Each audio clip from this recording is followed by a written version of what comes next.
विधानसभा TV में आपका स्वागत है। मैं हूं राजेश तोमर। आज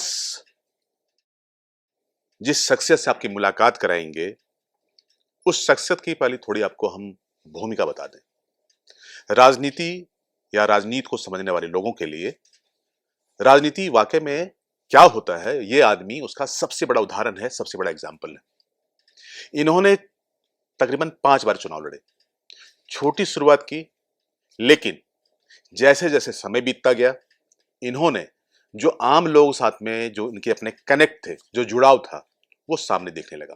2005 के चुनाव, 2009 और 2014 में तो लोग इनको उस क्षेत्र का विधायक मानने लगा था। हालांकि चुनाव तब नहीं जीते ये, लेकिन जो सिलसिला इन्होंने शुरू की थी, उस सिलसिला के बाद उस इलाके के लोग इन्हें भले ही खुलकर नहीं बोलता हो, लेकिन दबी जुबान में इनको लोग विधायक मानने लगे थे। ऑफिशियली बाद में ये विधायक बने, बहुत ही लोकप्रिय हैं। और राजनीति के जो मायने जिसकी हमने अपनी चर्चा की थी, वो आपको हम उस शख्सियत से मिलाते हैं। उनका नाम है एमटी राजा, मोहम्मद ताजुद्दीन, लेकिन प्यार से लोग इनको एमटी राजा के नाम से जानते हैं। एमटी राजा साहब, बहुत बहुत स्वागत है। देखिए, आपका नाम बहुत दिलचस्प है, राजा। आपके पूरे प्रोफाइल में राजा नहीं है।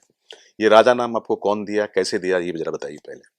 जी, सबसे पहले JVS टीवी के सारे दर्शकों को मैं आदाब, जोहार, नमस्कार करता हूँ। आपका सवाल सही है कि सबसे हमारे बड़े भाई, हमसे जस्ट बड़े हमारे भाई हैं मोहम्मद क़यामुद्दीन उर्फ मुन्ना। तो वो गोद में लेके, वो जब मैं पैदा हुआ तो माँ अम्मी बोलती हैं कि जैसे वो गोद में लिया तो वो फौरन बोला कि मेरा नाम, मैं मुन्ना, ये राजा। तो वहीं से राजा नाम पड़ गया हमारा। तो राजा नाम पड़ा और वाकई में आप बाद में राजा बन गए इस इलाके के? जी नहीं, राजा तो नाम दे दिया लोग, लेकिन हम अपने सारे दोस्तों के साथ, पब्लिक के साथ उसी तरह रहता हूँ जैसे एक भाई और दोस्त रहता है। लेकिन जो आपका राजनीतिक सफर है, बहुत दिलचस्प सफर है एमटी राजा साहब। 2005 में आप चुनाव लड़ने गए, कुछ हजार वोट लाए, लेकिन 2009 में, 2004 में, 2009 में आपने जो वोटों का परसेंटेज था उसको काफी बढ़ा दिया। 2014 में मात्र 700 कुछ वोटों से आप वहां से हारे, 702 वोट से। तो ये जो बड़ा अंतर था, किस बूते ये वहां पे पॉपुलैरिटी थी और जो लोगों का कनेक्ट था, लोगों का जो जुड़ाव था, किस वजह से था? डायरेक्ट हम अपने कैडर्स के साथ चुनाव मैदान में रहते थे, और हमारे जितने कैडर्स, वो पार्टी कैडर और भाई में फ़र्क नहीं होता है। हम एक भाई जैसा सबके साथ आज तक रहे हैं, जो कभी भी हमें साथ कभी कोई नहीं छोड़ा। 2005 में चुनाव लड़ने का जो शौक हुआ, उसके पीछे का बैकग्राउंड क्या था? अचानक देखिए, सबसे पहले मेरा लाइफ जो दिल्ली में गुजरा ना, तो हमें आज भी याद है कि गुरुजी उस टाइम काला जिप्सी से चलते थे। हमें बैठा के वो होटल ली मेरिडियन गए। मैं दिल्ली ही रहता था उस वक्त, और गुरुजी से काफ़ी कनेक्ट रहता था। उस टाइम साइमन मरांडी साहब भी हुआ करते थे संस। जी।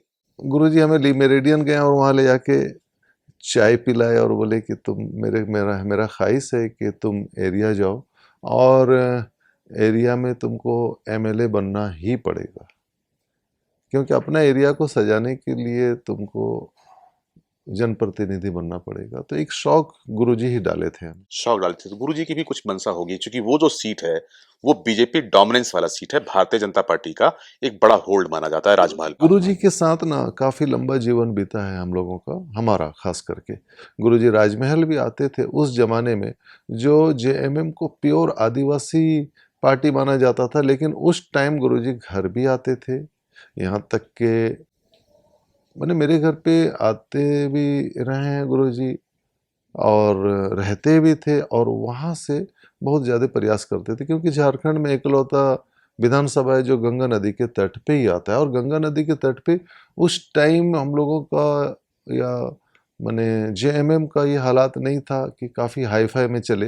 तो उस टाइम बिल्कुल लकड़ी के नाव में हम लोग दियारा का हर एरिया जाते थे। माने इधर से जा रहे थे तो मोहल्ला है, और उधर से जा रहे थे तो मोहल्ला गायब हो जाता था, तो नदी में कट जाता था। तो गुरुजी अंदर से सॉफ्ट हो जाते थे, बोलते तो थे। गुरुजी के पास कोई विकल्प नहीं था, क्योंकि वो जो इलाका था अगर बीजेपी के पूरे इतिहास को देखें तो कई विधायक बने जो बीजेपी कोटे से बने, इवन कि जो 2 बार पिछले विधानसभा में रहे वहां से तो बीजेपी के अनंत ओझा रहे।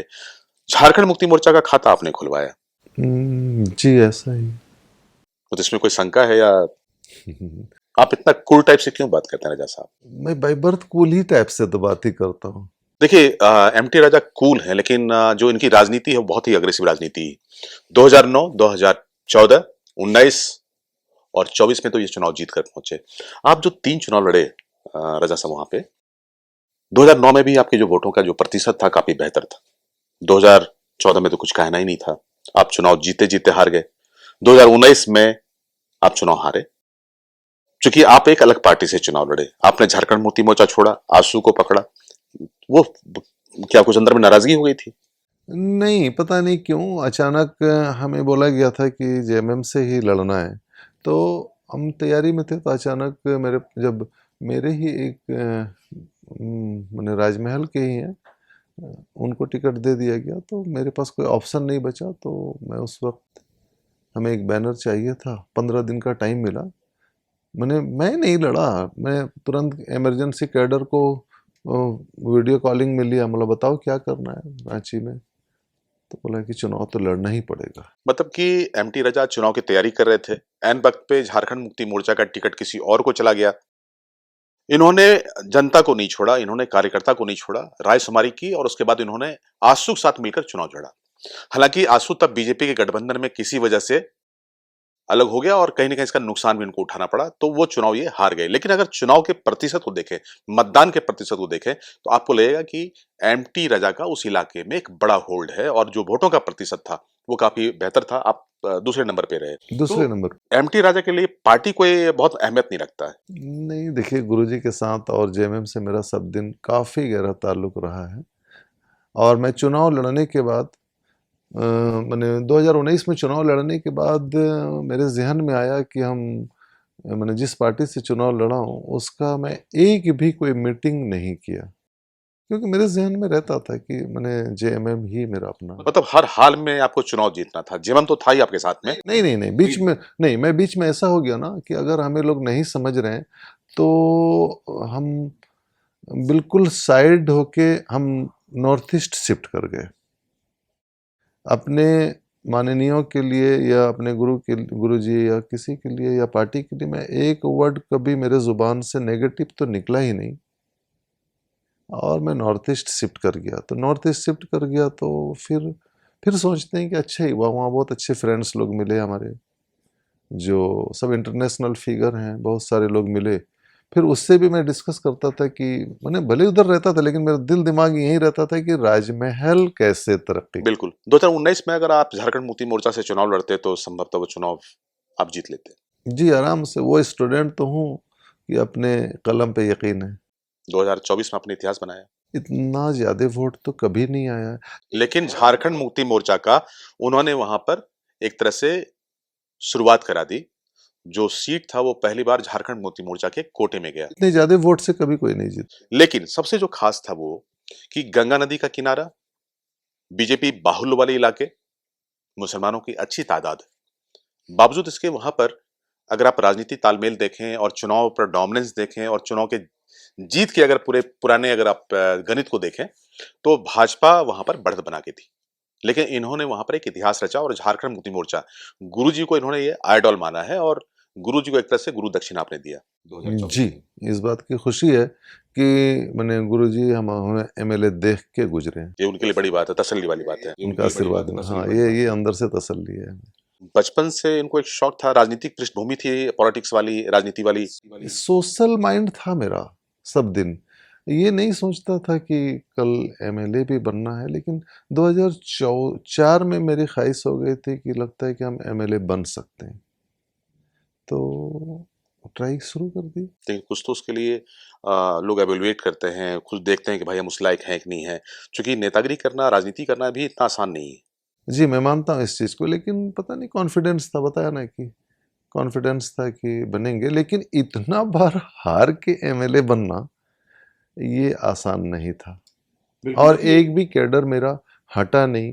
उनको ना सत्ता से मतलब, ना उनको पैसों से मतलब, हम सब साथ रहे सब दिन। देखिए, राजनीति में जो जुझारूपन है, वो आपको कहीं न कहीं मुकाम पे पहुँचाता है।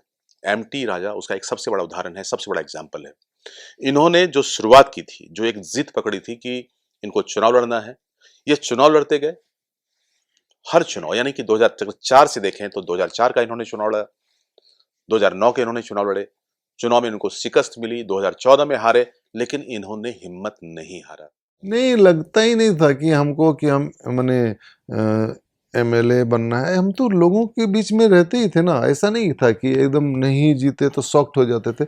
हम जो जीत गए, अपने जो भी हमारे साथी रहे हैं, चाहे अरुण मंडल जी रहे, चाहे अनंत ओझा जी रहे, मैं गला मिल के मुबारकबादी देता था और मुस्कुरा के उनके गाड़ी तक छोड़ के मैं निकल जाता था। मुझे ये पब्लिक जिम्मेवारी दिया है, लेकिन दुख इस बात का होता था कि वो जिम्मेवारी उतने लोगों का मानते थे जितने का वोट है। राजमहल विधानसभा 383 बूथ का है और 383 बूथ में इन्होंने जो हालात बनाया था, ऐसा हमें लगता है कि एक एमएलए को नहीं करना चाहिए। शायद वो उनके हार का एक वजह बना हो। अगर वो ये लोग ओवर कॉन्फिडेंट थे कि यहाँ पे, हाँ अच्छी से मानते हैं कि वहाँ पे लोग ने कैंडिडेट नहीं जीतता है, वहाँ पे कमल फूल छाप जीतता था। तो मेहनत किया। तो उसके पीछे क्या केमिस्ट्री था उसमें? कमल फूल ही जीता था वहाँ पे। हिंदू बहुल एरिया है ना, काफी आबादी है, तो हमें तो लगभग 60,000 हिंदू वोट भी मिला होगा। तो इस बार हिंदू वोट में कैसे आपने सेंध लगा दिया? सेंध फेंध नहीं लगाया हमें, मैंने हमको लगता ही नहीं था ये इलेक्शन है। हम सब दिन एक जैसा रहे, हमको ये नहीं लगता था कि ये एरिया जा रहे हैं तो ये हिंदूज हैं, ये मुस्लिम, ये आदिवासी हैं। हाँ, एक चीज हमको आज भी खटक रहा था कि जब हम फर्स्ट टाइम एक शिलान्यास करने गए, तो शामपुर है मेरे विधानसभा में, उधवा, जिसमें शायद हमको 70 या 72 हजार वोट एक ब्लॉक में मिला है। ऐसा शायद एक इतिहास ही होगा वो। तो शामपुर जब हम गांव गए, तो उस गांव में वहां ले जाया गया जो रोड़ा है बिल्कुल, मैंने कोई डेवलप का कोई काम नहीं हुआ था। तो हम उस लायक नहीं थे कि मैंने अपने पॉकेट से रोड बना दें या ये कर दें, ऐसे नहीं थे। तो एक 70-75 साल की लेडी आई, बोली कि आज हमको देखने दो, फर्स्ट टाइम मेरे जिंदगी में पहली बार कोई एमएलए इस गांव में आया है। मतलब कि कोई रिप्रेजेंटेटिव उनके गांव में पहुंचा हो, बड़ी खुशी की बात है। आपका इलाका? मेरा मेरा विधानसभा है एक, और साहिबगंज ब्लॉक में, साहिबगंज नगर में आता है एक, अंजुमन नगर, वहां पे एक लेडी रो रो के बोली थी कि पहली बार हम अपने गांव में एमएलए को देख रहे हैं। अच्छा, आपका इलाका बहुत पिछड़ा हुआ इलाका है, इसके पीछे क्या कारण मानते पिछड़ा हुआ कैसी है, वो तो मुगलों के ज़माने में भी बिहार बंगाल उड़ीसा का राजधानी रहा है, अंग्रेज के ज़माने में भी काफ़ी रहा है। इसको डेड कर दिया गया, सिर्फ वो जात धर्म कर करके डेड कर। हिस्ट्री राजमहल का देख लें आप। हमें लग रहा है कि हिंदुस्तान के कई खास जगहों में से एक वो होगा। हिंदुस्तान के 10 रेलवे में एक राजमहल भी है शायद, बिल्कुल। ऑफिशियली प्लीज श्योर हो जाएं। तो उस जगह को तो मैंने मोटा मोटी बर्बाद तो कर दिया। वोटों के प्रतिशत, आम जनता से जो जुड़ाव था, एमटी राजा को झारखंड के सबसे बड़े पंचायत तक लेकर पहुंचा। अब आपके इलाके में आप जाते हैं, जो मलाल था पहले, जैसे आपने कहा कि जो वहां के विकास की गति थी, जो डेवलपमेंट था, वो कहीं ना कहीं आपको कचोटता था। और आज आपकी सरकार है, क्या लगता है कि तस्वीर बदल रहे हैं वहां पर? 10 महीने के अंदर में लगता है कितना, 3 सेशन में अपने यहाँ, अपने विधानसभा का मैक्सिमम मुद्दा तो हमें उठाने का मौका मिल गया। और मैं दिल से धन्यवाद देना चाहूँगा अपने विधानसभा अध्यक्ष साहब को कि हमें मौका मिला। और आज उनका और एक शुक्रिया अदा करूंगा कि हमें लगता है कि देश में बहुत कम विधायक को ऐसा मौका मिलता है जो एक इस माहौल में, इस प्लेटफॉर्म में बैठ के आपके जैसे शख्सियत के साथ बैठ के पूरा अपना परिचय देने का मौका मिल रहा है। ये उस इसलिए भी, मैंने इसके लिए भी उनको धन्यवाद देना चाहूँगा। और आगे जो राजमहल जो काफ़ी पीछे चला गया है, गुरुजी तो इतना सिखाए थे सोशल वर्करी, गुरुजी के साथ ज़मीन में चलना, गुरुजी के साथ लोगों से मिलना, तमीज़ तहज़ीब सब सिखाए थे। और फैमिली से भी हमें ये सब मिला है। फैमिली बैकग्राउंड भी हमारा रहा है कि तहज़ीब और तमीज़ के दायरे में ही हम लोग चलें, अपने से बड़ों का इज़्ज़त करें, वर्क करने के टाइम जात धर्म अमीरी गरीबी ना देखें, ये सब फैमिली से ही सीखें, मेरे वालिद साहब ही सिखाए। अच्छा, आप राजा साहब ये बताइए कि जो आपकी स्कूलिंग है, जो शिक्षा दीक्षा है, वो कहाँ से हुआ है? राजमहल शहर से शुरू हुई, मिडिल स्कूल नया बाजार से मेरा वहाँ 8 हुआ, और हाई स्कूल हमारा मेरे ही मोहल्ले में जेके हाई स्कूल है, जो वहाँ से काफ़ी बड़े बड़े शख्सियत पैदा हुए, देश और विदेश में भी अपना नाम रोशन किए। जेके हाई स्कूल से ही वहाँ प्लस, और BLNL बोरा कॉलेज से मैं इंटर किया, पार्ट 1 पार्ट 2 हिस्ट्री ऑनर्स में करके 3rd ईयर में मैं दिल्ली चला गया। वहाँ से समाज सेवा, लोगों से कनेक्ट वाली बात, ये किस स्कूल में सीखा? जो कि 2-3 स्कूल का आपने नाम लिया। जेके हाई स्कूल। जेके। तो क्या उस स्कूल की खासियत थी, अगर बहुत कम शब्दों में अगर जानना चाहें तो? उस स्कूल में ये हमें पता ही नहीं चलता था कि कौन किस ग्राउंड से हैं, कौन अमीर हैं, कौन गरीब हैं, कौन किस जात, कौन किस धर्म से। सेकुलरिज्म की शिक्षा शायद संभवतः उस स्कूल से आपकी शुरुआत हुई। वो स्कूल भी मान लिया, और अम्मी का गोद और फादर का गाइडलाइन से भी वहीं से मिला है ये। मोहम्मद ताजुद्दीन एक अच्छे परिवार से ताल्लुकात इनका है। अमीर परिवार, सुख सुविधाओं की कोई कमी नहीं, लेकिन ये राजनीति से जुड़ते गए। हालांकि विरासत में राजनीति बहुत नहीं मिला, परिवार के जरूर संबंध राजनीति से थे, लेकिन इन्होंने पहली बार परिवार को एक पहचान दिलाई। आपके बारे में एक और बात, आप मीडिया से दूर रहते हैं, आप शर्मीले हैं, तो एक तरफ नेतागिरी और दूसरी तरफ ये शर्माने वाली बात, आपको लोग बहुत कम देखा मीडिया में। कभी कभी कंट्रोवर्सी रहते हैं। मैंने देखिए, जिस रिलीजन से हम आते हैं उसमें ये साफ बताया गया है कि एक हाथ से मदद करो, दूसरे हाथ को पता ना चले।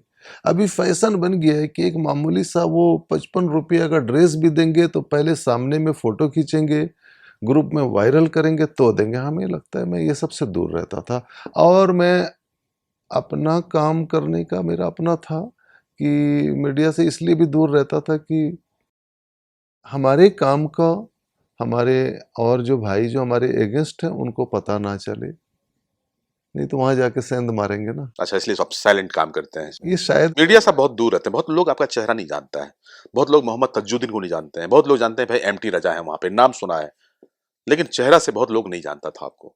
हालांकि आपके क्षेत्र के लोग जानते हैं। तो ये मतलब क्या है, मतलब मीडिया से दूरी, मतलब कोई नफरत है? नहीं नहीं नहीं, नफरत नहीं, नफरत नहीं, बस एक नहीं बताएं कि मैं अपने काम करने का जो अंदाज था मेरा ऐसा नेचर ही रहा है, तो अब हम अपने नेचर में इसको कमी मानिए या जो मानिए, ये है मेरे नेचर में। अब ये विधानसभा में पहुंच चुके हैं और ये विधायक हैं। अब इनको कोई पहचान के लिए कम से कम वो संघर्ष नहीं करना पड़ेगा, क्योंकि अब ये माननीय बन चुके हैं। राजनीति तो आपने एक लंबा सफर तय किया और आप इस मुकाम तक पहुंचे हैं। एमटी राजा साहब, आपकी अगर पारिवारिक पृष्ठभूमि को जानना अगर चाहें तो कितने भाई बहन, कब आप 7 भाई 5 बहन। जो आपका नेटिव प्लेस है वो कौन सा है? राजमहल, कासिम बाजार। बचपन कैसा बीता? अपने दोस्तों में बीता, और हम उस कल्चर में पले जो जात धर्म ना देखें। हम लोग सब एक साथ सब दिन रहे। मारवाड़ियों के किचन में भी हम लोगों को माँ समान चाची मिली, जो एक साथ रहे हम लोग बिल्कुल। धरोहर के तौर पे अगर देखें तो परिवार से क्या आपने सीखा राजनीति के तौर पे? परिवार से तमीज तहजीब बहुत तरीके से सीखे, बहुत कुछ सीखा। राजनीति तो गुरुजी से सीखे, लेकिन बाकी सिस्टम अम्मा अब्बा ये इन्हीं लोगों से सीखा, और अपने दोस्तों, हमारे बुजुर्ग, हमारा समाज बहुत ही प्यारा रहा है। और आपके जो बेटर हाफ हैं उसके बारे में भी जानना चाहेंगे, कैसे मुलाकात हुई, कैसे शादी हुई? मैं दिल्ली में था तो मेरे वालिद साहब फ़ोन किए कि तुम राजमहल कब आओगे, तो हम बोला ये 2000 में, 2001 में जी। तो हम दिल्ली में ही थे। तो उसी वक्त वालिद साहब फ़ोन किया। फ़ोन में बहुत दिक्कत होता था ना, PNT का ज़माना था, मोबाइल तो उस टाइम काफ़ी एक्सपेंसिव था। जी। तो फ़ोन किया तो हम बोले कि क्या है, तो ऐसा ऐसा, मैंने, मेरे फादर इन लॉ एडवोकेट हैं, तो उनके घर में तुम्हारी शादी फाइनल कर रहे हैं, तो कब आओगे? हम बोला फाइनल कर दीजिए, आ जाते हैं। डेट 15 दिन का डेट मिला, आके फैमिली के मुताबिक अच्छा। तरीके से शादी हुआ। और फिर बोले भी कि तुम देखोगे? हम बोले नहीं, हम नहीं देखेंगे। नहीं देखे, निकाह के बाद देखे। परंपरा बनी हुई है, भारतीय परंपरा, उसके अनुसार आप? जी, हम ये कॉन्फिडेंस था कि मेरे वालिदैन मेरे लिए हमसे बेहतर सोचेंगे, वैसा ही हुआ। आज कैसा लग रहा है? आज उन्हीं मैंने वालिदैन का दुआ और अपने कैडर्स अपने भाइयों की बदौलत और अपनी बीवी बच्चों का पैसेंस से ही आज इस जगह पे हूँ। अगर वो लोग डिस्टर्ब करता तो मैं इस लायक थोड़ी बन पाता। करेक्ट। तो कभी बीवी शिकायत करती है कि समय नहीं देते हैं आप? बहुत कम ऐसा आया लाइफ। क्योंकि आपकी लाइफ ज्यादा राजनीतिक है, सार्वजनिक है, जी जी, तो बच्चे कहते होंगे कि भाई अब्बा टाइम नहीं देते हैं, पापा टाइम नहीं देते हैं। ऐसा कभी शिकायत नहीं। यूनिक है वो लोग भी। आपकी तरह कूल है। जी, कंप्लीट हमसे भी बेहतर। बच्चों को राजनीति में लाना चाहेंगे? नहीं अच्छा अनुभव नहीं रहा हो? नहीं नहीं, ठीक है। मैंने हमारे छोटे भाई लोग हैं राजनीति में हमारे साथ, काफी मेहनत कर रहे हैं वो लोग। बट बच्चों को नहीं लाने देते। अभी तो नहीं ना, अब पता नहीं कल क्या होगा। जब बड़े होंगे तो फिर अपने अपने मर्जी से जाए। अब आप इलाके में काम कर रहे हैं, आप बतौर विधायक हैं, अगर इस चंद महीनों को देखें आप, तो क्या लगता है कि कितना काम आगे बढ़ा और क्या नहीं कर पाए वहां? देखिए, मैंने मेरा अपना भी खुद का सपना रहा है। देखिए, जितना वक्त और इलेक्शन कैसे लड़ा जाता है, शायद मैंने हम जानते हैं, हमसे बेहतर आप जानते हैं। तो उतना तन मन धन कहीं भी लगाते तो पर्सनली बहुत ज़्यादा बेहतर होता, क्योंकि मेरा अपना लगाव काफ़ी ठीक ठाक रहा आप लोग के आशीर्वाद से। दिल्ली भी काफ़ी दिन रहे, मैंने शहर और विदेशों से भी मेरा ठीक ठाक रिश्ता रहा है कारोबारी। अपने विधानसभा क्षेत्र में ऐसा 2 काम बताइए जो करना चाहते हैं हाल फिलहाल में। दो लेंगे तो शायद नाइंसाफी हो जाएगा। एक दो तीन एक आक और बढ़वा दीजिए। नहीं, चूंकि हम अभी समय के हिसाब से बात कर रहे हैं। राजमहल से मानिकचक गंगा नदी में पुल बन जाए।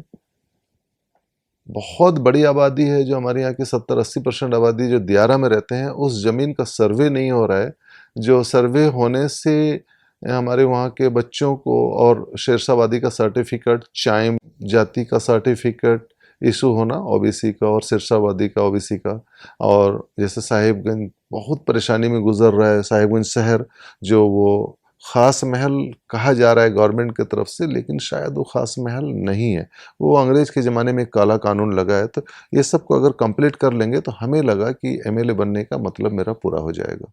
आपकी पार्टी की सरकार है, मुख्यमंत्री आपके पार्टी के हैं, हेमंत सोरेन जी से मैंने जो बताया ना कि अपने सपनों को, गुरुजी के बताए हुए रास्तों को चलने पे हमें बहुत हिम्मत मिल रहा है कि हमें बहुत ही मजबूत गार्जियन मिले हैं, राज्य के मुख्यमंत्री। अब गुरुजी नहीं है, उनके बेटे में उनकी छवि कितना देखते हैं आप? मैक्स टोटल छवि नजर आ रहा है, कितना सपोर्ट मिलता है उनसे? बहुत ज़्यादा। मैं ये बताऊं कि अभी जस्ट जब जेल से निकले थे वो, तो सीएम बन के राजमहल आए। हम एक रिक्वेस्ट किए थे जो खंडर में तब्दील हो गया था राजमहल रोड, ये गए और दूसरे दिन से शुरू करवा दिए, जो बहुत पब्लिक खुश। यानी कि आपको पूरा सपोर्ट मिल रहा है उनका? नहीं, राजमहल से उनका भी जुड़ाव है काफ़ी, छात्र जीवन से। हेमंत भैया हमारे यहाँ भी घर भी आते रहे हैं और उनको राजमहल से और गंगा नदी का तट। और गुरुजी जब चीफ मिनिस्टर बने थे तो गुरुजी ही राजमहल गंगा नदी को राजकीय मेला का दर्जा दिए थे, जो महाकुंभ का दर्जा है माघी पूर्णिमा मेला को। तो गुरुजी का बहुत कुछ देन है, हेमंत भाई का भी देन है। हमको पूरा उम्मीद है कि जो मेरा जो सपना है अपने क्षेत्र के लिए, ये हेमंत भाई के ज़माने में पूरा हो जाएगा। अच्छा, आपने माघी पूर्णिमा की बात की, जो आपका इलाका है, जाहिर है कि हिंदू डोमिनेंस वाला इलाका है, कई पर्व होते हैं। अभी आपके कुछ तस्वीर भी वायरल हुए थे। तो दुर्गा पूजा हो, ईद हो, आदिवासियों का आदिवासी भी दिवस हो, सारा तो काफ़ी आपका वहाँ पे जुड़ाव दिखता है।